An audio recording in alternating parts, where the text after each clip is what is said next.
weekend racing. It's time to recap it. And who better to do it than Michael and Magic? Two bros/pros who cover the highs and lows of racing around the globe on every one of their shows. Real fans look forward to these guys and their last thoughts, cause they know they're not talking out of their royal ascot. What they say makes sense. So ladies and gents, sit back and relax as Blinkers Off presents The Magic Mike Show, where you hear the experts speak. The Magic Mike Show. Tune into the show every week. The Magic Mike Show. You can trust the show is the bomb because it's being brought to you by RacingDudes.com. What's up, everybody? I'm Magic. And I'm Mike. And this is the Magic Mike Show. And Mr. Samich, what a hell of a way to start off our second edition going for 200 episodes. I hope you're hungry. Well, you and I got a lot of crow to eat on this show today.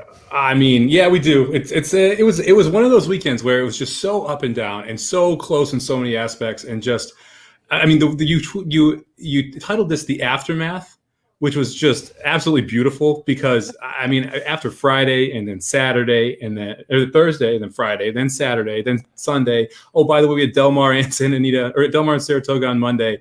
The aftermath is definitely true. So, of course, I took the day. Oh, no, I played the Indiana Lake Pick 5. So we couldn't just completely take the day off. We worked on Kentucky Downs for tomorrow because, I tweeted this earlier.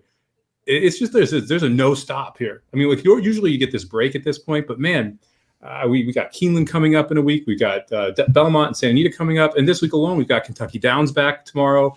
We've got the Long Acres Mile up at Emerald Downs on Thursday. We got the Minnesota Stakes Sire up at Canterbury tomorrow. The hits just keep coming, man. It's amazing how with so few options earlier this year that we were hyping Fauner Park and $3 million pools that we now have this many options this late in the season. It's amazing yet exhausting, all wrapped into one. Yeah, I'm going to agree with you, especially on the exhausting part. It was such a big, what was that, Thursday, Friday, Saturday, 5 straight days of big races at multiple tracks. Nobody talks about the fact that Kentucky Downs has already had one amazing day of racing. Like, nobody talks about that because it just got overshadowed by everything that happened. By the way, Tyler Gaffalione is ready to have himself a meet. He's got 3 wins and three wins, a second and 3/3. 9 mounts in the first day Kentucky Downs. So he's feeling his oats as a jockey. So watch out for that if you're playing Kentucky Downs. Mike, it's just I don't know how to describe I do know how to describe the feeling, but it's just I've never been less excited for a podcast or a live show than I am for this one. And I'm so sorry to everybody who's listening or who's watching us live on YouTube and Facebook and Periscope. Guys, it just man, maybe you're feeling the way we are. If you're watching live, let us know because this just feels like this is worse than the Breeders' Cup hangover that I had. Like, this is just terrible. It was an exhausting weekend. I mean, and a lot of it, was some frustration with some of the results, and we'll talk about that specifically. How those results happened, I think, is one of the more frustrating parts of this whole weekend. But we got to see a lot of superstars. And so I'm going to try and focus on the positive as we go through this entire thing, because man, there were some wonderful horses that we got to see this weekend. And it's one of the reasons why we are going to switch it up a little bit here. So we're going to talk about obviously the Derby and the Oaks. Those are the two big races. I love how you go from one seizure background to the other. The Derby, the Derby and the Oaks. This one's just from like Harry Potter or something. And then we're going to talk about our 3 stars of the weekend. So we can get to highlight as many of these horses, which are absolutely awesome. So I'm excited to go through that process too and talk about a lot of these different horses. And a lot of this was the last weekend we'll see a lot of these horses before the Breeders' Cup as well. I think we're going to see a lot of horses trained directly into the Breeders' Cup now, including probably your top 2 finishers in the Derby. Yeah, we've got the Derby obviously to talk about. I think the thing that sucks the most is that there were so many big races that are going to have ramifications for every division. The 2-year-olds are now getting their Grade 1 chances. Mm-hmm. That I mean, there are going to be races that there's so many we can't talk about in the time allowed. But if you listen to the show, like, we're going to cover these horses again at some point at different races. So it's going to be key to make sure you go. If you missed a lot of stuff because you're watching Churchill on Saturday, makes full sense. Make sure you go back and do some, just watch replays. Just watch replays of some of the races that you saw that happened over the weekend that you didn't get to see, because it'll really help you for handicapping purposes, especially with these 2-year-olds, man. There were some monster performances, and sometimes there was actually one race we'll talk about later. The Beyer figure came back about half what I thought it was, what it deserved to be. It was pretty awesome. But overall, 5 days of racing didn't go our way on Saturday, but overall it was a good 5 days. Yeah, it was a blast. I mean, and there was, the bombs scored on 4 of the 5 days, and we had It wasn't anything big, but we had options to be live to a lot of bigger tickets and some nice pick threes in there and everything. So it was a successful weekend in that from that standpoint. It would have been nice to get something huge home. And I personally had a huge score on the line into that Derby. So I'm sure we'll talk about that a little bit and a little bit of what I learned there because we can definitely talk about what I learned. And I made a mistake from a handicapping perspective that I probably shouldn't have, but we'll get to that soon. But yeah, it was an amazing weekend, and we got to see so many stars. Like you said, we're going to see a lot of these horses next in the Breeders' Cup, and that's going to be one of the main reasons why you need to watch these replays. Is check that out. I think it's interesting too with the 2-year-olds, for instance. You had the heavy favorite in the Iroquois go down, Jackie's Warrior, who ended up going off the second choice, winning her 2-year-old race, and so you kind of were wondering whether or not Jackie's Warrior was going to help. Jackie's Warrior is a guy. We had a bet going on the text chain about how often Mike would get the gender wrong, which is a terribly named horse. I said over under 2.5. Mike said way over. He's at 1 already. Oh yeah, way over. I mean, my high school sweetheart was named Jackie. There's zero chance I don't keep calling this horse a female too. It's like there's just zero chance. So they won't geld him because he's a grade 2 and grade 1 winner. But man, it'd just be perfect if he was a gelding. Let's call him she.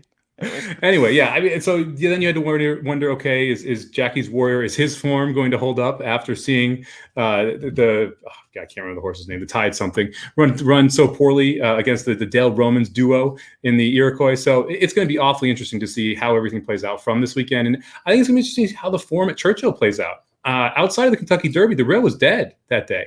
Somehow the rail was golden in the Kentucky Derby, but the rail was dead the rest of the day. So, the performances that Serengeti Empress put in, digging down on the inside, and then obviously Authentic running away from everybody on the rail, super impressive considering where they were able to do it on that track. Yeah, and like we said, we got a lot to talk about with the Derby with the Oaks, with our 3 stars. Before we go to Mike, we always like to say this. What's the best thing you saw this weekend? I mean, the NFL, I can't lie. I'm really excited. Football is back. I mean, this Wednesday, we're going to get to see Jared's Chiefs back in action. My Dolphins have Tua here, so we get to see how good or bad of a pick that was in about 2.5 weeks when when Fitzmagic throws 3 interceptions in the first half and we get to put him in there. Your Lions have gone from 9-1 to 5-1 to win the division. I'm pretty pumped up, man. I'm in the super contest for the first time as well. So I'm like super excited about that from a gambling perspective because I've never taken part in that. I've always wanted to. So I'm excited to go for it. I'm looking forward to the NFL season kicking off here. Did you just say that the Detroit Lions are 5-1 to win that division right now? Yeah, they went down from 9-1 to 5-1 in the last couple of days. They're like, there's a ton of steam on the Lions. Over 7's getting a bunch of money too. Oh, Jesus.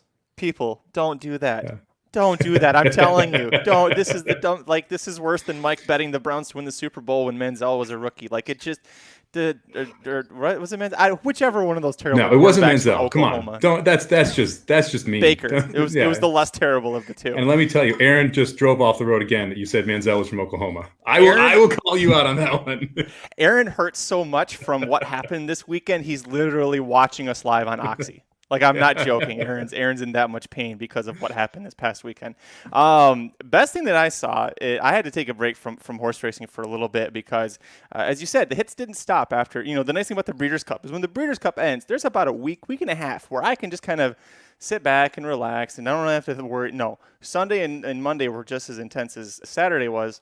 Oh, yeah. So I needed to give myself a little break and to honestly forget about what I'd seen. So Sunday morning, I sat down and watched this documentary. It's on Netflix. It's called Raiders. Have you heard about this? No, I haven't. Okay, so Indiana Jones, Raiders of the Lost Ark, one of the greatest adventure movies of all time, right? There's no arguing that. So these kids, when they saw it, they were like 11 years old. They saw it in theaters when it first came out. They got inspired to make their own homemade shot-for-shot remake of Raiders of the Lost Ark, like literally shot for shot. And interesting. Tell me more. Over the course of 7 years, every birthday gift, every Christmas gift, every Hanukkah gift was towards like props, clothing, whatever they needed to keep making this movie. And they got the whole thing done, except for, remember the big famous scene when he's fighting the big brutish guy without a shirt in the airplane, and the airplane, the only way Indy wins is because the propeller buzzes up the big guy. You know what I'm talking about? Yeah, I got you. So he that's the one scene they didn't recreate because they didn't have a plane, and they didn't know how to do the effects. These kids were doing their own stunts, by the way. Yeah. Like it's something that 40 years later, you're like, who let this happen? This should never have. Like, what were the Let me speak to doing? These parents. Yeah. So then they all went their separate ways for college. and then they got the idea, this VHS, somebody had gotten like a copy of it and passed it off to someone who passed it to someone. It became this underground cult movie that it got in the hands of like Eli Roth, who's a big famous directed the Hostel movies, and a bunch of other like cinematic fanatics. And it became this cult thing. Like, have you seen this? Like these kids that did the shot for shot remake got so popular that these guys then put together like $40,000 from donations to complete that airplane sequence. So this documentary talks about the first two thirds are them building up to like how they got to this point, and the last third is them trying to shoot this. And like they're grown ass men in their 40s, like with full-time jobs and kids, and they all just stopped everything and moved to Mississippi for 2 weeks to finish this. And like somebody almost dies when they're trying to film it, and like there's all these like things that go wrong, and somehow they produce it and they get the shots they need, and then they're done. And now that the two of those guys are now in the filmmaking business, like they weren't in it. And then because they put this together, they started getting other jobs. And it's so crazy. If you like Raiders of the Lost Ark, and if you were like a kid that watched movies and got inspired, you're like, man, I want to do that with my friends someday. This documentary is literally them doing that with their friends. So it was really cool. And it was a very nice break from horse racing over the weekend. That's pretty incredible. I would love to, like, I'm excited to actually take a peek at it now too, because you kind of probably have some of that Harry Potter-esque moves where like the actors over 7 years got older and older and older. So I'm sure you have like them growing up a little bit from younger age to older age as the movie goes too, which would be kind of fun. And then they're literally middle-aged men in like one scene. They're just randomly all middle-aged men and then women, and then they go back to being kids again. So love it. Yeah, it was really great. So if you're a fan of Raiders of the Lost Ark or anything like that, it's on Netflix. It was a good, lazy Sunday morning thing to put on in the background while I was still, cleaning up all the dried tears under my eyes. On today's show, we're going to be looking at the Kentucky Derby and the Kentucky Oaks, talk about our 3 stars of the week. Let's get into it, Mike. Riders up. All right, Mike, first thing we're going to do, we're going to talk about the big granddaddy race that we have been waiting an extra 4 months for. That is going to be the Grade 1 $3 million Kentucky Derby. What was supposed to be, we couldn't even barely get 20 horses leading up to it. Then, okay, now 18 are going to draw. Okay, now we lose 2 throughout. Oh, yeah, by the way, we're going to lose a horse because he flips in the paddock, and thankfully 1,000 words is okay. We end up getting down to 15 horses, and I just kept thinking, Mike, less horses to get in Tiz the Law's way, less horses to screw him up, less things to go wrong. I forgot about the fact that Bob Baffert has now won this race 6 times, which is tied for the most of all time. So he kind of knows what to do to get a horse to show up and honestly run the best race of his life. A lot to unpack from this race, but overall, what were your general thoughts of the Kentucky Derby? Well, this was a tough one. I had Tiz the Law for about 15,000, so I was a pretty big Tiz the fan here to wow. Close this puppy out. And the race that Authentic ran, it cannot be understated how exceptional this was. It was Authentic broke about a length and a half behind the rest of the field. Was forced to rush up outside of Tiz the Law, then go 3 wide around the first turn, ran the first quarter in 23 and 3, I believe. And then after going 23 and 3, did not get a breather, or 22 and 4. I'm sorry, 22 and 4. So he essentially ran the quarter in 22 and 2 when you take into account the slow break and the outside draw. He then did not get a breather at any point in this race. And was able to still hold off Tiz the Law, who has breeding to go longer, and was able to and should have had more stamina down the lane to win the race. Now, you got to say this for Authentic.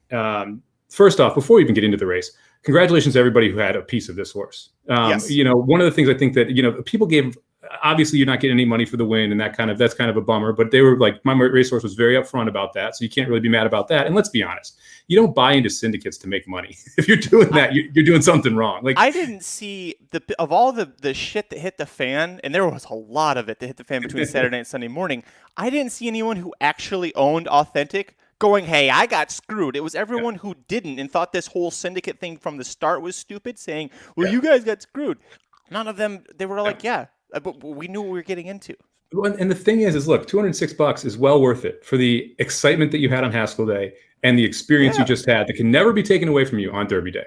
So that is absolutely incredible. And congratulations to everyone who owns a piece, and to my racehorse for being able to provide that for people. And then also I think they're giving winner circle photos to the 4,600 people. So don't block out the noise, right? Congratulations. You deserve it. That was awesome. That was very, very cool to be able to have that experience. One thing we always say is that speed horses should use their weapon. Authentic used his weapon in this case and was able to hold everyone off. And you got to give him credit for that. I mean, the fact that he went 22-4, 46-2 is one of the reasons he won this race. Tiz was right on his heels. He was about a length to 2 lengths back the entire time. So Tiz was running significantly faster. We're talking about 23 flat, 23-1, and he was having to go 3 wide. He had to run 6 furlongs in 110. He had to do the mile in 135. And he had to do it while covering more ground than Authentic did.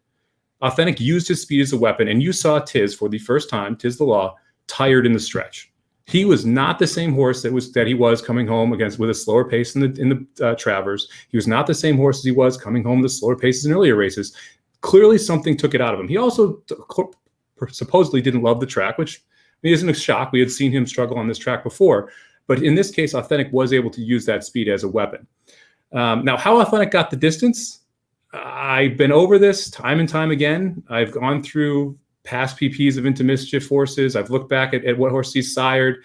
He's never sired a graded stakes winner in 1.25 miles before. This is only the third time ever a horse has gone over 100 Beyer, going a mile and an eighth or longer from Into Mischief. It's only the 3rd time he's ever won a graded stakes at 1.1 miles or longer. And the other 2 both came at 1.1 miles.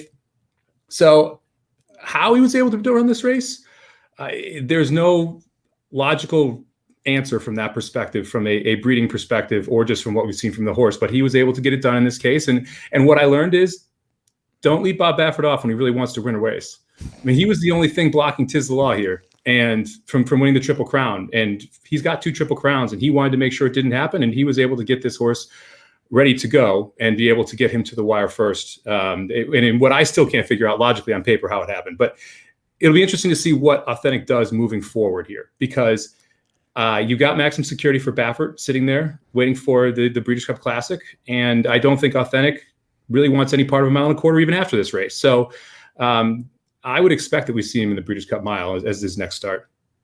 Well, he got the Breeders' Cup Classic berth for winning the Haskell, so he's already in it. So, but will he run in it? I don't see why not. I mean, there aren't a whole lot of like super pace horses at the male handicap division right now, at least that I can think of, that would be in this race. Because I mean, you're not gonna. I really can't think of anyone who's really fast, need the lead type. Maybe Improbable.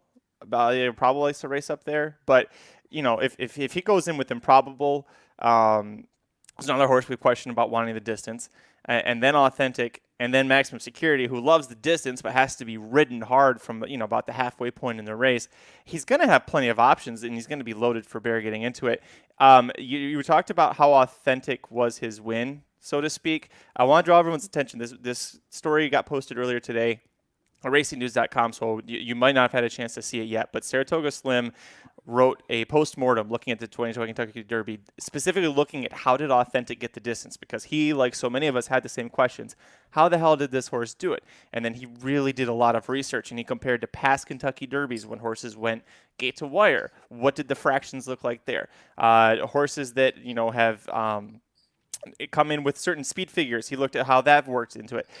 He also looks at the trainer perspective, and that is something you have to consider here. You have to consider the fact that his trainer, Bob Baffert, has a long history, including very recently, of drug violations, and there has not been a single shred of even close to evidence about it happening with Authentic at any point in his career, let alone for the Kentucky Derby.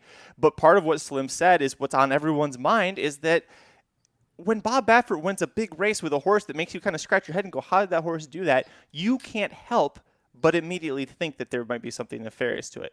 And if that isn't the case, and again, everything says this was on the up and up, it really sucks, because Slim makes a point. This should be considered one of the greatest Kentucky Derby performances that we've ever seen, at least in this millennium. And that includes Pharaoh, that includes Justify, everything. And all of that kind of, you've got a big giant asterisk and a cloud on it because of who the trainer is. Yeah, that's a bummer. I mean, it is. And like you said, there's absolutely no proof here. And I'm not going to assume that's what happened, because I think that's, we got to let the legislative branches of the sport take that on. And I don't know anything. So why would I go and throw that out there? But I mean, it was it was a surprising effort. And that's where I'm going to leave it. It was ridiculous that he was able to run that well. And more credit, like Slim talks about in that article, he did train the horse differently. He did set him up with a mile drill. He then cut him back to 6 furlongs. He did set up a different training pattern to try and build stamina into the horse here. So, he ran a heck of a race, and he was able to re-break at the top of the stretch and put Tiz the Law away. And, like I said, he ran a little bit slower than he did in the Haskell, and he came home in the Haskell in 12.87 seconds. He was a little bit slower here in the final eighth of a mile. But, he was able, like I said, to use his speed as a weapon and to tire Tiz the Law out to be able to get him to not be able to really have that final closing kick like he's had in other races like the Travers. His time form came back higher here, but that's because the pace was swifter here early, and so he ran a higher time form early. So we talked about Authentic. Again, go to racenews.com. Saratoga Slim's article is going to be up on the homepage for a while. So make sure you go read that, because he lays out so many great points about why what Authentic did was so historic. Tiz the Law, I don't know how much I want to say it was the track. I don't want to just jump to blame that, because my excuse for him losing last year in the Kentucky Jockey Club wasn't the track. It was that he got pinned inside of horses, and ever since then, Manny Franco did what he was supposed to do, which is keep him wide. And maybe that hurt him in the Kentucky Derby, because he went 3-4 wide around both turns. But we've seen him do that. And like you said, Mike, he just couldn't close. I'm not going to take anything away from Tiz the Law, man. He still, to me, is the top horse in this division. I know from a voting perspective, you've got a horse that has now won, the Grade 1 Haskell and the Kentucky Derby. Kind of needs to be taken seriously as the top 3-year-old from a rankings perspective. But if these horses line up again, same situation, I probably would continue betting Tiz the Law every time. Yeah, I would too. And like I said, I think Authentic really used his speed as a weapon, and then Tiz was forced to run faster earlier and not able to be able to have that big kick coming from home. And he ran a higher time form number there than he did in the Travers, as someone pointed out in the chat. In the Travers, he was able to cruise and then fire off there. And in this case, Authentic was able to use speed as a weapon and not allow anyone past him. And it was that simple. So it was a great race there. And it's going to be interesting too, like coming from this. I mean, Honore P actually ran the fastest second per or foot per second time of the entire field because of the amount that he lost. He was left at the gate and then had to go 3 wide. He was actually in last around the backstretch coming up and wasn't able to get, he made a good run at the end. So it'll be interesting to see where Honore P comes back. And, after that, I didn't think that there was a ton of things that kind of we're all that happy here. I was bummed in Money Moves. I thought Money Moves would run a little bit better here, but wasn't able to. New York Traffic kind of faded back off the pace. I think he was a lot closer than I expected. I thought he'd be sitting, 4 or 5 lengths off Authentic versus right up next to him. So, it's awfully interesting to see how this played out, and it's going to be fun to see who goes to Preakness now, because I have no clue who's going to be in that Preakness field, which I think is going to be awfully interesting. Obviously, having Tiz the Law lose here, I don't think Tiz the Law will be in the Preakness. Baffert said afterward Authentic would be, but we'll see if that ends up actually happening. He mentioned that 1,000 Words would be. I think that could be a logical horse to be in the Preakness. But it's going to be interesting to see what that field draws, and then if you see any additions once we see the kind of the early entries to it. Well, plus Art Collector and King Guillermo both scratched out late. They're both going to aim for the Preakness as long as their health can get back up. King Guillermo, I think, had a cold, and Art Collector really had a slight nick or something like that. But both very minor things, and both trainers hoping to get there. And honestly, it sucks that those two trainers, very small barns, they don't get to have their horses. It's one thing when Baffert, 1,000 Words flips, he's got Authentic. That's fine. And he's got 5 of these wins now, 6. But when you have the small barns that lose out on a chance, it sucks. If I'm Tiz the Law's owner, I don't want to go to the Preakness. As Tiz the Law's fantasy owner, get your ass in that Preakness, please, because we had the lead for we looked like we were winning this damn fantasy league for so long, and just to lose it right there in that race, too Authentic. But the Breeders' Cup Classic at this point, you're not racing for a Triple Crown. Yep. The trainer and the owner, they've won the Preakness. Yes, it's a Triple Crown race, but Breeders' Cup Classic is a $6 million race, and that is then you're facing older horses, and then all these people who don't even vote for Tiz the Law in the top 10 polls, they can shut up because he finally will do well against olders, hopefully. But I don't know. I wouldn't send him to the Preakness. Let's talk about Honore P and Mr. Big News, who both surprising for very different reasons. Mr. Big News gets third. He had a monster effort in that turn. I saw him in the midway through the turn, and I thought, if Manny still thinking Tiz the Law is going to win at this point, I thought, Manny needs to go because that horse is flying. There's a lot of steam coming with that horse. And if he catches Tiz, if he heads him, which is probably what Gabe Saez was thinking, I need to try and challenge that horse. If he gets challenged, we haven't seen that happen before. I don't know what's going to happen. I didn't expect Tiz the Law to not make up any ground, but big effort from Mr. Big News. We'll focus on him first. What you had to be surprised about that, right? Yeah, he ran huge, and he was the only one that really was firing from way back outside of Honor AP. I mean, Max Player made up some ground, but outside of that, there wasn't any of those horses that looked like they were making that big sweeping move around the turn.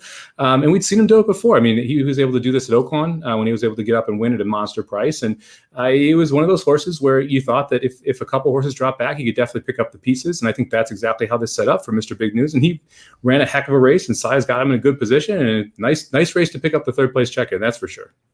Honor AP, this, I think we might, I don't know if we'll disagree, but I know Slim and I disagree on this one. Was Honor AP's break the fault of New York traffic, or was New York traffic kind of angling out just something that further kept him back? I think it's funny. I don't think they're mutually exclusive, or I don't think they're mutually exclusive. I think they both can exist. And I think in this case, you see Honor AP take a slow step, and then New York traffic come out, which exaggerates the break for Honor AP and pushes him all the way back. I mean, there's no way you can argue that Honor AP didn't come out. He came out. And I also don't think you can really argue that Honor AP broke sharp. So I think both are true, where he didn't break as sharp as you would like. And then once he did not break sharp, the fact that New York traffic came out affected him even more than it would have. I'll defend Paco Lopez. I don't think he did that intentionally. That might be the only time you hear me say that. But if you, I watched his reins. He doesn't have the reins jerked. I think the horse just he took one step forward and then took one step out, and then Paco steered him back in.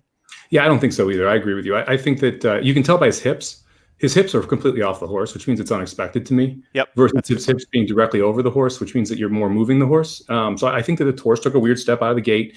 I don't know Paco's intentions here, and just like I don't know everything. It's kind of like Baffert, where you've got a certain reputation, and it might not apply to this, but it's there. Right. If you're not at least thinking about it in the back of your head, then you're missing the point as well. So, but I don't, based on his hips, I wouldn't say that it was intentional. I think that's usually where you could have seen the giveaway there. But look, it definitely affected Honor AP. And he ended up running the most feet overall of any horse in this race because of the trip that he ended up getting. And he doesn't want to be in 16th place here. He wants to be in 6th or 7th. And, it really ruined his chances of winning the race. Now, he was still able to run on for the board. And I think it was actually a sneaky good race for Honor AP. Reminded me a lot of Game Winner, ironically. I remember you said that, let's like Game Winner. I'm like, God, that's not a comparison you wanted to have been made going into the Derby. If I was going to be like, hey, he's going to run like Game Winner, you'd be like, God damn it. Yeah. Well, that's the funny part. But it is like, it's similar trip where Game Winner had that terrible break, was in last the first time around, and then made this huge run and ended up finishing 4th. So, it was awfully interesting in that sense. Honor AP, one last note on him. I watched the replay again a couple times before we went on because I like torturing myself apparently. But I was watching Honor AP specifically because Mike Smith and John Sheriff both said after the race he wasn't handling the track well, and this was the first time he'd seen it fast because ever since he got there he was having to work on a sloppy or a very off main track because of all the weather they got. He didn't look good going down the backstretch, and he didn't look good the first time they went under the wire. He looked like he was galloping, and it's weird if you watch him and Sole Volante and watch their feet move. We talked about this on the episode 200 about what we look for. Sole Volante was 1.5 to 2 steps for everyone that Honor AP was taking, and he looked like he was galloping, and nothing about it looked normal for him until about over halfway down the backstretch, and it kind of reminded me of a Shared Belief effort where he was just kind of dicking around out there, not really in his best stride. And then when it was time to go, then he engaged. But at this point, I mean, unless you're getting a Mind That Bird trip up a golden rail, you can't come from dead last or even 15th and try to win the Kentucky Derby. So I'm with you. That's the most impressive race I think we've seen from him, other than his Santa Anita Derby when he crushed Authentic. So, yep. And unfortunately, this horse now, and Aaron mentioned this on the text chain, goes down as a disappointment because of what was expected from this horse. And we're looking back now, and you have that one Grade 1 win and the 4th in the Derby, and just it'll be interesting to see what he can do moving forward. I'll be excited to see him back in the Classic, and I might actually be one of the people betting him back in the Classic, depending on the price there. Same. Oh, but geez, are you kidding me? After this, we're going to get a great price on him. We got 7-1 on him, 15-2 in the Kentucky Derby, and he got 4th. Yeah. We're getting a lot better than that. Bring it on, baby. Let's go to that. I mean, we loved Vino Ross from the Classic. Let's see if we can get it right with Honor AP in this one. A quick question popped up in the chat about Enforceable, who was on our fantasy team, and it is a good question because it surprised me. In the first turn, Enforceable was right there in the zoomed-in camera. And Mrs. Magic was watching with me, and I hit her, and I was like, you see that horse right there with the yellow and blue? If he gets second and Tiz the Law wins, I'm going to win like $1,000 because of an exacta bet, the future bet from a long time ago. So I got real excited, and then he just kind of pooped out. Not his normal trip. Was it the right call or the wrong call? I say right call. Because you can't come from 15th and try and win the Kentucky Derby. Yeah. But you also can't run a 23-5 if you're enforceable, 23-3 if you're enforceable and win the Kentucky Derby. I mean, you have to think about that too. It's a little too close. Yeah, it's one of those things where I agree in getting him involved a little bit earlier, kind of a la Country House last year. But maybe not second or third. That's maybe back it up a little bit. A little bit back, Julian. A little back. I mean, maybe go 24-48 and then close versus going 25-49, which is you've been doing. Like maybe go 24-48 and be 5, 6, 7 lengths back and then make a run. But yeah, it was a tough spot for him to be able to do anything. I mean, that's the thing. It's just that's a very, very tough spot for enforceable to be able to win from when you have horses that are just, let's be honest, faster than him in front of him at that point in the race. Final thing I want to say, when Aaron came on episode 200, the question he had that blindsided me, he said, which horse is going to finish last? You picked Winning Impression, and you were close. I picked Attachment Rate, and everybody laughed at me. Yeah, I got it more right than you did. Yeah, you did? Specifically because it was a Dale Romans horse that was getting steam. I said, that's what's going to be his undoing. Oh, Dale Romans was the death of me this weekend in that pick 5 the day earlier too, which I'm sure we'll at least address a little bit. We got a couple Paco questions about New York traffic in the first turn. He was race riding at that point. It's one of the reasons why the question is, did Paco come out intentionally? Because he aggressively race rides at certain times. Yep. And, in this case, I mean, he kept Tiz the Law wide, but that was probably part of the point. I mean, New York traffic wasn't beating Tiz the Law with Tiz the Law getting a perfect trip. So if New York traffic can affect that perfect trip while still using the exact same amount of horse you wanted to use, float him out. And there's nothing wrong with that. You see horses get boxed in all the time intentionally by jockeys. In this case, you saw a couple people riding against Tiz the Law as much as the way they were riding against the other 15 horses or 14 horses since they're on one. So, I do think that Paco did not intentionally allow Tiz to float out. And I think that, maybe we could have had Tiz a few more lengths off the lead too. I think that might have not been such a bad thing. But I wonder if that must have been a tough pace to judge if you were on a horse. With just giving credit to the jockeys, it must have been tough to judge that pace because you had a single horse out there, but they were still moving pretty good. And that's really the case, especially in that big of a race. All right, Mike, let's go ahead and talk about the Kentucky Oaks. 1 day prior at Churchill Downs on Friday. This is a grade 1, $1.25 million purse for 3-year-old fillies. You know that. The big hitters going in were Gamine and Swiss Skydiver, and the talk was about Gamine. You're going to get even money. That's a great price. And you had been saying for weeks that Gamine was going to be a lot less than that. Ended up very closely matching the offshore odds where that real money is at, like you said. But I thought I had this with Swiss Skydiver. This is like Friday and Saturday, the major races, they were mere replicas. The horse I thought was going to win was sitting in the perfect spot off the turn and just didn't get it done. This time it's because She Dares the Devil. Where the hell she came from way back there. It's completely surprised me. I thought this was a fantastic effort. I was not happy that I was wrong, but I was happy with how this turned out. What did you think? Yeah, I mean, I was wildly impressed with She Dares the Devil here. And we talked about it on the live show. You look back at her 2 PPs or 2 races prior to that. She won open lengths. You don't necessarily know how all out she was. And she might have saved something in both of those races for this race and been able to really kick clear and win it. She did all the dirty work here. And it's funny because we talked about specifically the 2 knocks. So Gamine can't get the distance and Swiss Skydiver can't pass a big-time horse in the lane. Both of them kind of came true, except it was just She Dares the Devil that proved both of those knocks right. She was able to essentially do all the dirty work and keep Gamine to task the entire time, not get that breather that she wanted. This is one where I wish Gamine would have gone a little bit faster. I don't think it necessarily mattered, but this is an example where they did not use the speed as the weapon like they did the next day, where 112 is fine for everybody in this race. No one's getting tired, which meant everyone had that kick, or specifically She Dares the Devil did, and Swiss Skydiver got by Gamine as well. And then Swiss Skydiver had every chance to win this race. Great trip, pocketed up, swing wide right at the top of the stretch, 2 horses to run down, both of them running fractions in front of you, the entire Churchill stretch to do it, and couldn't get the job done. So, I mean, it's one of those where you're just like, all right, the best horse in this race probably won this race on this day. And now, am I going to take She Dares the Devil? And this is the problem. This was the wedding, right? I mean, oh yes, you're never getting 15-1 again on She Dares the Devil. And do you really want to bet She Dares the Devil back at a 5-1 price in the distaff? Do you really want, it's tough to see when you really want to bet this horse again, because the value is going to be killed after this effort. And the horse still may be a very good horse. Well, she pops a career best 101 Beyer. You look at her form, the best she'd done before was an 86 for winning the Indiana Oaks, and an 83 before that. So she's been showing progression, and I think this is a horse like Authentic, who I think benefited from this date being pushed 4 months. 4 months ago, She Dares the Devil couldn't even sniff Swiss Skydiver or Venetian Harbor. That didn't work out well for her, but then you fast forward and just the development, the time that Brad Cox has put into her. This was a great effort. Swiss Skydiver, was she tired? Do we want to try and play that excuse for her? Is it a valid excuse? Because the Alabama was a mile and a quarter, and Gaffleone geared her down as much as he could. Credit to him for that, but she just didn't have that burst. But has she ever had that burst? I don't know. What do you think about Swiss Skydiver here? I thought she ran a heck of a race. And I think that you could look, if you're a Swiss Skydiver apologist, yeah, you could definitely make the argument that this was just one too many races in a string of tough races that she's run.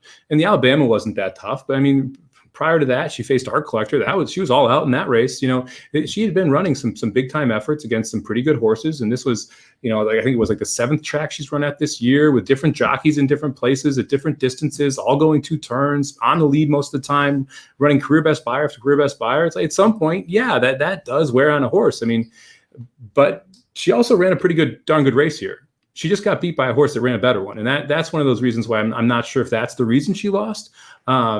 And, they could have gone around again. She wasn't passing She Dares the Devil. If they could have gone a mile and a quarter, She Dares the Devil was winning. Like, that horse was just better than everybody else on this day. And like I said, yeah, the 83 and 86 Beyers were previous, but she won those under wraps by 8 lengths and 5 lengths. So it doesn't necessarily mean that that's what she ran for real in that race. I mean, you might have been able to say, okay, she could have run mid to low 90s and then mid to high 90s, and then this would make a lot more sense from a progression standpoint. With any of these fillies, She Dares the Devil, Swiss Skydiver, Gamine, who's got to be going back to 1 turn after this speech. I mean, do any of them really scare you when it comes to the distaff? Because what we saw with the La Choyenne and what we've even in her defeat at Midnight Bisou, man, they feel like either one of them would just have these for a snack. Yeah, I'm not really scared of any of them. I think Gamine is able to make some noise probably in the distaff, the filly mare distaff, or not the distaff, the filly mare sprint going 7 furlongs. Man, I would love to see. That's the key too. 7 furlongs is going to be good for her. I would love to see her and Serengeti Empress winging it up front. Oh, that's how this would set up too. Yeah, I mean, that would be a fun. I don't think either of them win, but man, that would be a fun first 6 furlongs, and it would set up for someone like Spells the One to be able to come from off the pace, but. I don't think Gamine goes 2 turns again. I think you see Swiss Skydiver and She Dares the Devil, probably both in the Black Eyed Susan, and then probably in the Breeders' Cup, or just skipping and training right up to the Breeders' Cup distaff at this point. The way, especially with Swiss Skydiver, I just give her a break. Give her a break and either aim for the distaff. I mean, hell, you can give her a month. Nah, I don't like that. You can either take a break and aim for the distaff, or just give her a break. I mean, it's a really long campaign that she's had. Her first 2 career races were at Churchill, and then she went to 7 straight different tracks for her next 7 starts, and now back at Churchill. At some point, this horse, like we saw with War of Will, at some time you're gonna run to the bottom of that well, and it's not gonna look pretty when you get to the bottom, and you have to take a break. But then that break works out because War of Will comes back to win. So any of these horses moving forward, you're not scared of. We'll focus on the older horses for the Breeders' Cup, right? Yeah, I think so. Interesting to see where Donna Veloce goes from here too, because she had a ton. This was second off a layoff in a sense for her, and first time really in a couple months she'd run. I'm interested to see where she shows up next. I still think that horse has talent. It's just what to do with it. She's kind of turning a little bit into Bellafina, which is unfortunate. Same connections, and it kind of has that Bellafina feel right now. Yeah, well, and she's got a stablemate named Harvest Moon who won a couple weeks ago at Del Mar, who's good. That horse is just about as talented as Donna Veloce. So the fact that Donna Veloce went here and Simon Callahan didn't try, pushing Harvest Moon to go to the Kentucky Oaks when she's got a lot of talent, I think speaks to what his faith is in Donna Veloce. I mean, for him to put her into this race off of a long layoff, we'll continue to like her. Mike, it's time for our 3 stars of the week. We haven't done this in a long time, but if you're new, if you haven't seen this, what we do is Mike and I have picked 3, people, horses, whatever, that we really want to highlight since there was so much that happened. Go ahead with your 3rd star of the week, Mr. Summich. I mean, look, I got to go with Sharing. I was against Sharon on Friday. I thought that she was a beatable favorite. Man, did she look incredible coming back. I mean, this horse ran absolutely out of her mind, was able to beat what I thought was actually a pretty tough field in the Edgewood. Hendy Woods ran a nice second in that race. But I also thought, horses like Walker Marrakesh and Pranked and In Good Spirits, all good horses. And I thought this field was a pretty darn good field. And the pace didn't necessarily set up perfectly for Sharing. And man, she just mowed them down. And so it was nice to see her come back in the way that she did. And she's going to be fun to watch and see where she ends up in the Breeders' Cup as well. She's an incredible fill. And what Grand Motion has done with her, because she went to Ascot and got second. Yeah. I mean, and then to come back and then it's one of those things where he's been so careful and so methodical about what he does with her and where he places her and the time off in between races. I mean, that just watching the Edgewood, I just kind of sat back and I was like, wow, man, like seeing her motoring, I just was like, no, I'm just going to sit back and enjoy what's happening right here, because this is a special filly that she reminds me a little bit of Rushing Fall in the sense that she shows up every time with her effort, man. And it's she might not always get there, but you're going to get her best, and she's going to look really pretty doing it. And that she did, man. And she was wonderful. Again, I tried to beat her, and I'm saying this. She was wonderful, and she's one of those fillies that just seems like is special. And it's fun to see those run, and it's fun to see those run on big days. My third star, I'm going to cheat a little bit. I'm going to say Del Mar as a whole. Their closing weekend was one of the best things that I saw this week. Incredible stakes action all the time. You had a lot of horses that I love out here on the West Coast. You had Raymundo Secret winning the John C. Maybe. I've been following her since she was in Starter Allowance Company. Madone, who I love. Every time she wins, Madone. She wins the Juvenile Fillies Turf. You have a horse named Big Fish who wins the Juvenile Turf, and they're not going to be, I wouldn't say they're top Breeders' Cup connections, but contenders, but they were fun to watch. Pixelate ships over for Mike Stidham, wins the Del Mar Derby. That was pretty damn awesome. Dr. Shivel, who is co-bred and co-owned by a friend of mine, gets the owner and breeder the first Grade 1 win. Trainer Luis Mendez, who we talk about all the time on this show with 2-year-olds, that's his first career Grade 1 win. And it's nice that he gets it, and then now the horse is going to be transferred to Mark Glatt, which was the plan all along. Mendez spends his winters getting horses ready to fire as 2-year-olds. So he's headed back to Utah now. But Del Mar just put on an amazing show, and they really saved me on Saturday because I didn't talk about this yet, but Saturday morning, we woke up to the news that Celeste's grandmother had passed away, and we knew it was coming. We knew it was a matter of days, but her body was just kind of shutting down. But it didn't make it any easier to handle. And so Saturday starts with just this big dark cloud over the skies, worse than what you're seeing over the Twin Spires if you're watching the video. And it just from that, then watching how the day played out and how picks from the guide were struggling at times. My handicapping seemed way off at times. Nothing was fun about Saturday. And then the Kentucky Derby happens, and it wasn't so much that I was mad that Tisdale lost as I just felt hurt. Because as like a blues fan or any kind of sports fan, it stings. If you have a team that makes it all the way to the championship and they're favored, and you're expecting them to win and they lose, it hurts. And it's because the feeling of losing the Kentucky Derby, of Tisdale losing the Kentucky Derby, was like when the Red Wings lost trying to win back-to-back Stanley Cups against the Pittsburgh Penguins, where you've spent an entire year almost, you and I, waiting for this thing to happen. Finally, it's about to happen, and you're favored, and everybody expects that you're going to win, and you don't. And it hurts and it stings. And then I'm watching Del Mar, and there's a horse that I'll talk about in a little bit that wins, and I was pretty excited. Tis the Magician's Race was the finale at Del Mar on Saturday. And I didn't even tell Mrs. Magic. She was in the kitchen doing something, and I didn't even tell her. And I was watching it on TV while I was working on recaps. And I'm like, okay, all right, Drayden did a great job breaking. Okay, that's great. All right, if he's going to get spot, we'll see how he does.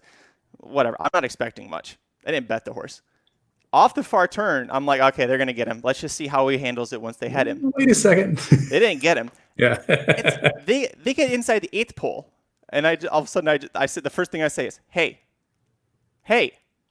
and I'm like waving, trying. Mrs. Magic can't see me. She's in the damn kitchen. I'm just like, hey, and she goes, what? I was like, and I just point.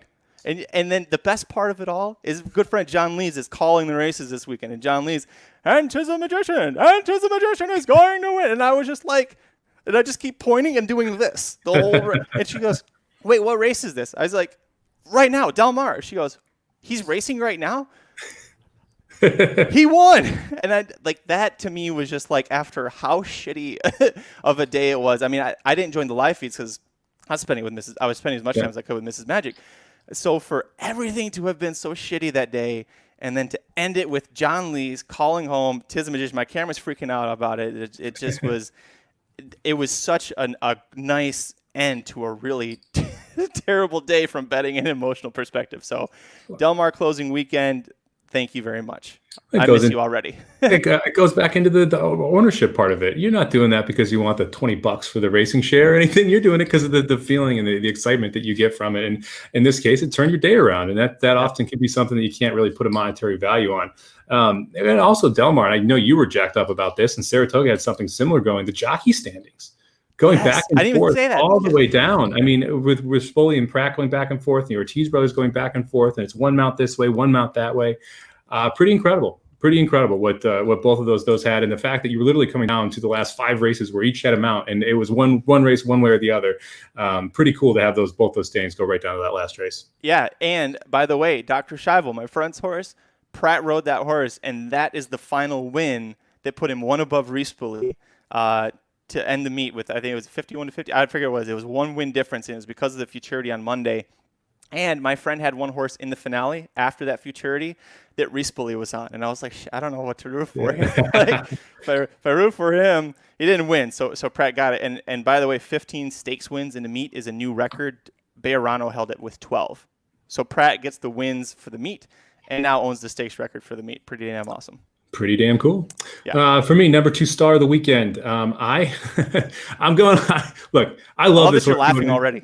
I love this horse going into this race. I love this horse going into this weekend. Digital Age ran his tail off, and man, could I not be happier? Because there were a bunch of things I was wrong about this weekend, but I was dead on Digital Age, who gets home at 9-1.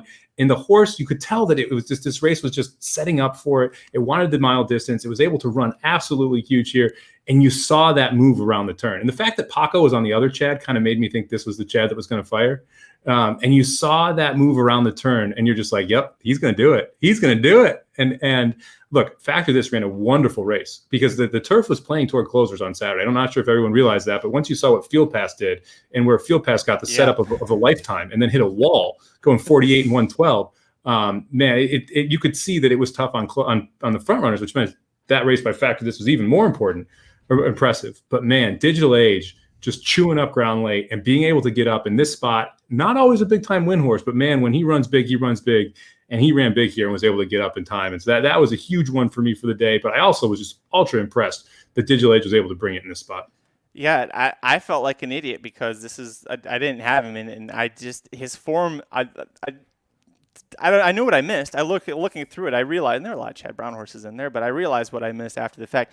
Full credit to you. You were all over it. I want to say, was it Jared was also all over it? Yep, One of the guys was. Jared was all over Digital Age too. I thought so. So, yeah, I mean, this is, it's Chad Brown, Hilarovich Stables, turf horse. Doesn't matter that it's not Irad wearing those silks. Castellano's more than capable of getting it done. Yeah, really great effort from Digital Age. And honestly, hats off to you guys because you were on him. You called that. You guys were all over it. So good job to you guys. For me, number 2 star is going to be Jackie's Warrior. Puts on a huge show in the Hopeful Stakes. Set me up to fail. Yeah, this was such an incredible performance because he was facing 2 really highly touted horses that are in there, and he's already won twice. He gets 81 Beyer for his maiden win, which was pretty damn impressive. Gets an 88 for winning the Saratoga Special. Now he's going to stretch out, but he's got to face Reinvestment Rick, who's getting a lot of Reinvestment Risk, who's getting a lot of comparisons to Private Joke. Is that right? Yep. Why did they? A Practical Joke. Practical Joke. Thank you. I just completely blanked on it. Practical Joke. Very strong comparisons to that horse, and then Muta Sabek from Todd Pletcher, who was a very highly touted juvenile as well. So he completely puts them to sleep. He could have won by 10. I think the margin of victory was like 2.5 lengths, but Rosario had him completely shut down at about the 16th pole. Gets a 95 Beyer. That is the highest for a 2-year-old, I believe, so far this year. Just absolutely impressive, and he just keeps progressing. At this point, I wonder, do you try and aim him for one more race, or do you just save him and train him to the Breeders' Cup? What would you do here? I think you send him the Breeders' Cup from here. I mean, and that 95 buyer, like you said, absolutely monster. You have these key races for 2-year-olds run both at Del Mar, in the Del Mar Futurity and the Saratoga and the Hopeful, both run Happy, by the way. Who still, by the way, okay, it's a quick little subplot. Run Happy did not win a single race at Del Mar or Saratoga. Oh, I didn't even think to check for that. He hasn't had to cut that 100K check yet. And let me tell you, he wishes he cut at least one, because that is not a good look. So he is really hoping that someone takes one down at Kentucky Downs, because the fact that Run Happy does not have a winner is it's no bueno for everybody involved with Run Happy. Anyway, those two races were kind of tales of different stories. You saw Jackie's Warrior come back with a 95 buyer, and you saw Dr. Shovel, who you discussed earlier, come back with a 74. So a massive discrepancy from a buyer standpoint there. I was surprised it came back that low. I thought he ran a little bit better than that. But I don't make the numbers. I trust those guys when they do that. They do a good job. So 74 and 95 are two big time differences. And man, Jackie's Warrior just runs huge here, especially after, that we had a little concern about what Jackie's Warrior would do. I mentioned it earlier in the show, how the horse that Jackie's Warrior beat in the Saratoga Special came back and threw in an absolute dud in the Iroquois. And that really is the other race, I guess, we should kind of group into this section here. So my question is Jackie's Warrior the best 2-year-old you've seen? Is this your Breeders' Cup juvenile favorite?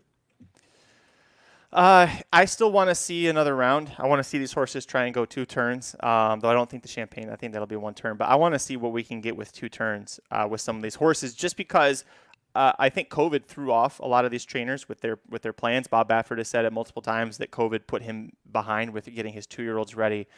So I think we're going to see certain trainers or certain horses start to progress a little bit as things goes on. But if I had a gun to my head, I'm going to take Jackie's Warrior. What about you? Right now, probably. You sound so excited. Man, I was a little concerned about 7 furlongs for Jackie's Warrior. So the idea of her going 2 turns scares me a little bit. That's kind of why. What's up? That's only the second time you did it. Oh, So, man, sorry. I thought I messed up on the 2-turn race, and no, I called her as Tim She again.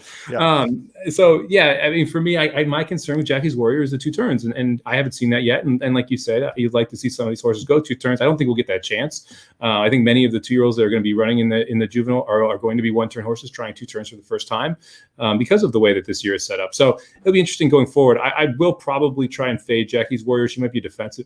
He might be a defensive use. If he might be a defensive use if he ends up in the race and is the favorite, because I'm not sucking down 7-5, 8-5 on this horse. And I think you're going to end up with a pretty short price after this impressive performance in the Hopeful.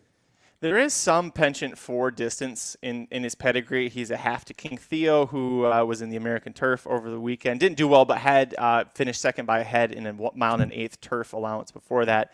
So a little bit of pedigree. Also, the Dam's grandsire is AP Indy, so it's a little bit of a disjointed, but you're getting distance there. McLean's Music, obviously known for turning out very precocious horses that run very strongly.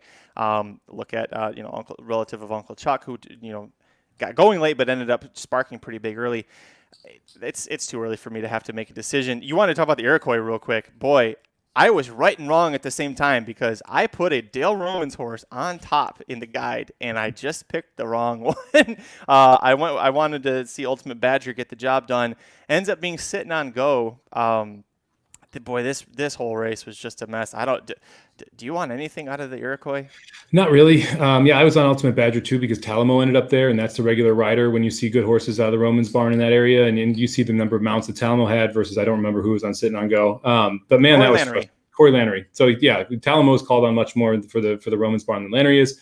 Man, that was frustrating, because having the look, man, when you have the other Brown win, it's one thing. When the other Romans beat you, you just kind of like, really? Like that's what's going to happen now? It would have been even more of a gut punch if Tiz Law had lost, if the other Roman, if Ultimate Badger had won, because I would have been alive in the pick 5. Everything would have been live through to that last leg then, and Tiz would have been a monster horse for me. And I know there were some huge will pays too. People were alive to a lot of freaking money to Tiz Law, like hundreds of thousands of dollars, because of how much those pick 6s paid, because of this horse and because of some of the horses on Saturday and the $2 version of it. So the Iroquois, no, I don't want anything out of it. And let's be honest, they went 45 for the first half. You knew someone was coming from behind. You knew it was going to be a closer that was just going to pick up the pieces of the race, and that's what happened with She's on Go. They're sitting on Go. I'll give you that one.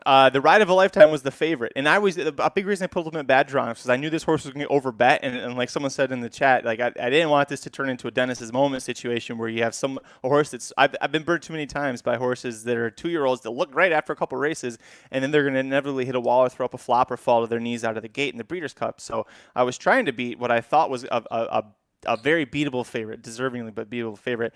Here's what I thought was interesting. And then we can move on about the Iroquois. But Sit Down Go, his sire, Brody's Cause, broke his maiden as a long shot going a mile at Churchill Downs on September 11th, 2015. And it's almost 5 years to the day that Sit Down Go wins this race. Brody's Cause then won the Breeders' Futurity and was third in the Breeders' Cup Juvenile. All same connections, same owner, same trainer. So I thought that was a really cool correlation between the two of them. So there is I bring that up because it's a cool story, but also there could be a chance this horse, we just ignored him. And, a lot of these horses were coming out of, 5 furlong dashes at Ellis Park. Yeah. A lot of them were in the mud, in the slop. You really didn't know what you were getting. So I'm going to take a wait and see with Sit Down Go. Well, it depends on who he faces and what else shows up to face him if he goes to the Breeders' Futurity or if they're just going to train to the Breeders' Cup with him. But I want to see who else he's facing. But I'm not ready to completely chuck him just because a lot of similarities here with what went on with Brody's Cause. So, yeah, that's legit. Sorry, go ahead. No, I would say that's legit logic. I will be very skeptical still, but if you give me 20 to 1, I'll probably play him back. But he's gonna end up going off 2 to 1, 9 to 5, 8 to 5, something like that. That's and how often does that work out well for Dale Roman's horses? Wedding funeral again. I mean, it rarely do you get a price twice in a row on a horse, and now that we have something on paper that says this horse is good going longer, it's going to be even more so. And let's not forget, this was a golden setup. That 23 and change, 45 and change, a 22 sub 23 second quarter makes it even harder for these 2-year-olds. You knew that someone was coming from the back, and in this case, it was the 2-horse.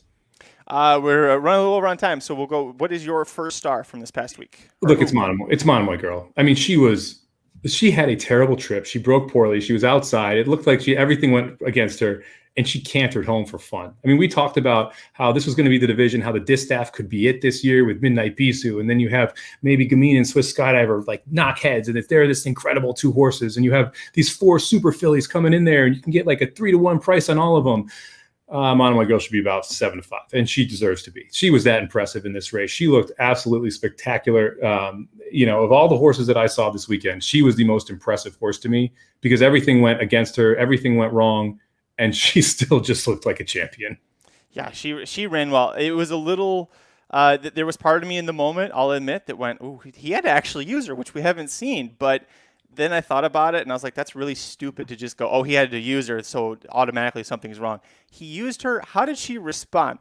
She took off, and he didn't have to use her very much. It just was like, hey, come on, girl, we're racing.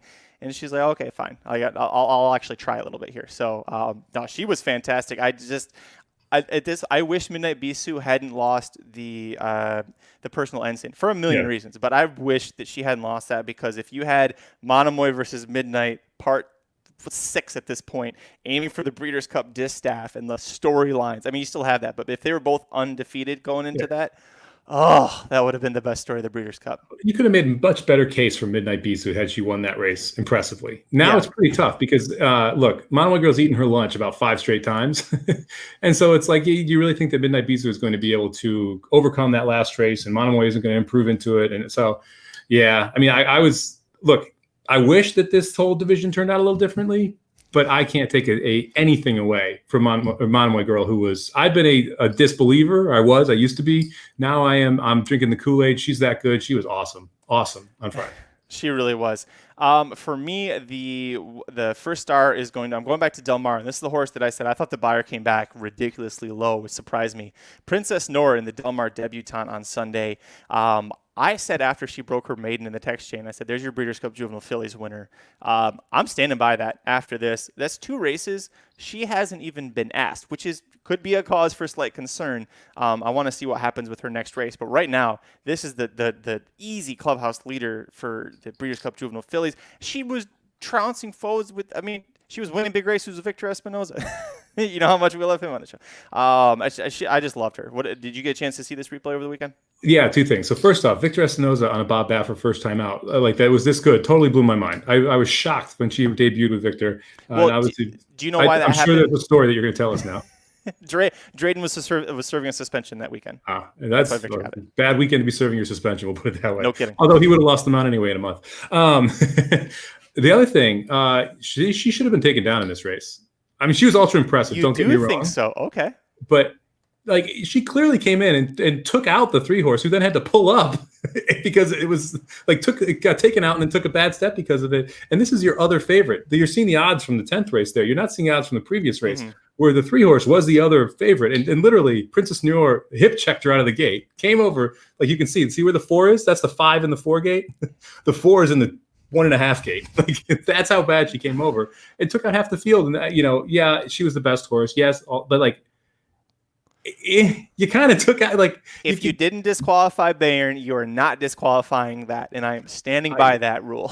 I guarantee you she cost the 3-horse a placing. The 3-horse was finishing the race at the bare minimum. So and it depends how you want to look at that. To me, this horse should have come down because of how drastic it was. And you can see there, she came over 3.5 gates. This isn't like she bumped the horse out of the gate and then swung out. And Bayern should have come down anyway. I agree with you. So I'm on the exact same. I'm consistent with this one. I believe both of them should have come down. That's true. I wasn't there with the Bayern incident in horse racing, but I felt this. I saw the replay. I was like, how the hell did that horse not get taken?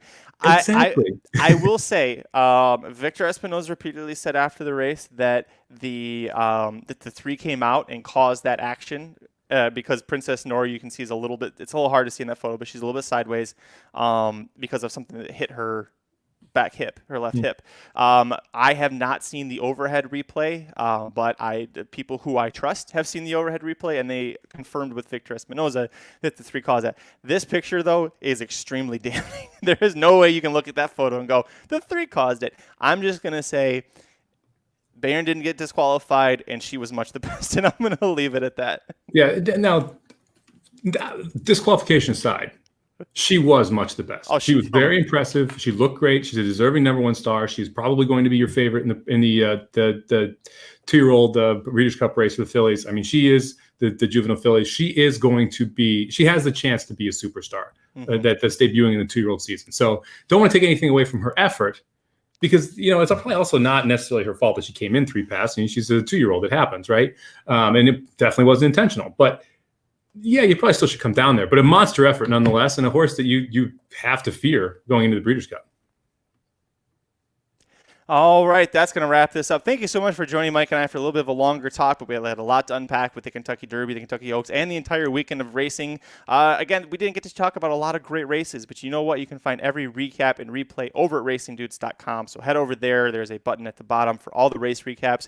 I got you covered. Don't worry about it. Trust me, I was busting my ass to give you. You want to know you want to see Happy Saver winning the Federico Testio Stakes and getting an automatic berth in the Preakness. I got that replay for you. You want to see Maron winning again. I mean, I got that for you. So head over there. While you're there, check out Saratoga Slim's article, man. I'm telling you, that thing, wherever you fall on the, was it legit, was it not? It is a great informative article that really takes a look at all aspects. It's fantastic. Honestly, one of his. I texted the bosses before I hit live. I was like, guys, get ready. This is one of the best things you'll ever read from Saratoga Slim. So make sure you check that out. Mr. Samich, we got an old friend to possibly talk about on our live show coming up. Did you do you have any interest for our live stream going to Franklin, Kentucky? Yeah, I think so, man. We support 14%. When you got 14% pick 4 takeouts, the bombs are going to be there. You're going to have the Magic Mike show there. We love us some 14%. So we're going to definitely give some support Kentucky Downs, which I got to say, we were early here, but now it's kind of the cool thing to do. But we were definitely early. I mean, we were talking about this 2 years ago before the massive purses and everything about how fun this track was. Now it's the highest, I think it's highest per race track purse in the world or in the U.S. And the meet overall is just absolutely monster. They're running $100,000 maidens. I think it's $134,000 this year. So just a really, really cool races. And what I love about it is that you have 14% takeout and you have massive fields. I'm talking massive fields. We're talking 14, 15, 16 horses in some cases. It allows you the opportunity to hit some monster scores with just a 50-cent ticket. I did the preview for because what's also great is they have Weekday Racing, which I know you love. So we've got the Tepin Stakes on Wednesday, and I just did the preview for RacingNews.com, so check that up. It'll be there later tonight. 16 horses, and that's the norm. They're not all going to make it, but you've got, and every one of them, I'm sitting there going, there's a 15-1 shot that I think's got a really legitimate chance in this race. Real quick for the people who haven't played Kentucky Downs, are there any jockeys, trainers that you really watch? I'm a big fan of Florent Giroux, Brad Cox, and Mike Maker. Any of those are probably making my tickets. Yeah, I mean, I got to give a shout out to Ed DeRosa because I'm going to totally jack a spreadsheet that he posted here from Twitter. But he put the top 35 trainers and the top 35 jockeys based on ROI. It's pretty shocking of the list. There's only about 10 trainers and 8 jockeys that are positive ROI. Eddie Keneally does very well there. Wayne Catalano, Thomas Proctor, Chris Block has done very well there, as has Joe Sharp. From the jockey side, one of the things that blew me away, the second worst ROI jockey with negative $82 is Ricardo Santana, which, if you know me, there may be a correlation that I need to make outside of just the trainer side. From the jockeys that have done very well, Jack Gillian's done very well, John Court, Rafael Hernandez, Drayden Van Dyke, Florent Giroux, Julien Leparoux, although Julien is a negative $3 ROI, still a high win percentage there. So check out Ed DeRosa's Twitter feed. He's got both of those up. You can look through it yourself and kind of make your own judgments. European horses tend to do well here, so I would definitely give Europeans kind of a second look in a lot of cases. Off the Pace was really good during the first couple of days, so kind of that second tier. You don't want to be too far back, but you don't want to be on the late either. So those horses have been having some success over the first couple of days. And then the one thing that we talked about last year that I'm just going to quickly harp on before we take off here, a lot of the track is this big sweeping turn, and the track is uphill in certain areas. So you want a horse that can go just a wee bit longer than what the actual listed distance is. So it's a 6.5 furlong race. The milers often have an edge. If it's a mile race, mile 16th is kind of what you want to make sure you can get because this track can be a little bit more demanding. The turn is very, very long, and you got some uphill sections that tire horses out. And then you got the Dueling Grounds Derby and the Dueling Ground Oaks on Thursday. And those are both mile and 5/16 races. And those, throw darts at the wall, man. That's how you pick those horses. Those are you really have to do some deep diving to try and figure out who's going to handle that distance. Sons of Galileo, Sons of Warfront. Well, we'll be back on Thursday with a live pick 4 sequence. Same time, same place, looking at Kentucky Downs. So dust off your PPs. We'll see you on Thursday. Until then, this has been another episode of the Magic Mike Show. Thanks so much for listening. I'm Magic. And I'm Mike. We'll see you next time. Jackie's Warrior is a boy. Dude, you made it 3. I put to the over-under at 2.5. You did 3. We'll call it a push. How about that? It's a win. The Magic Mike Show, where you hear the experts speak. The Magic Mike Show. Tune into the show every week. The Magic Mike Show. You can trust the show is the bomb because it's being brought to you by RacingDudes.com.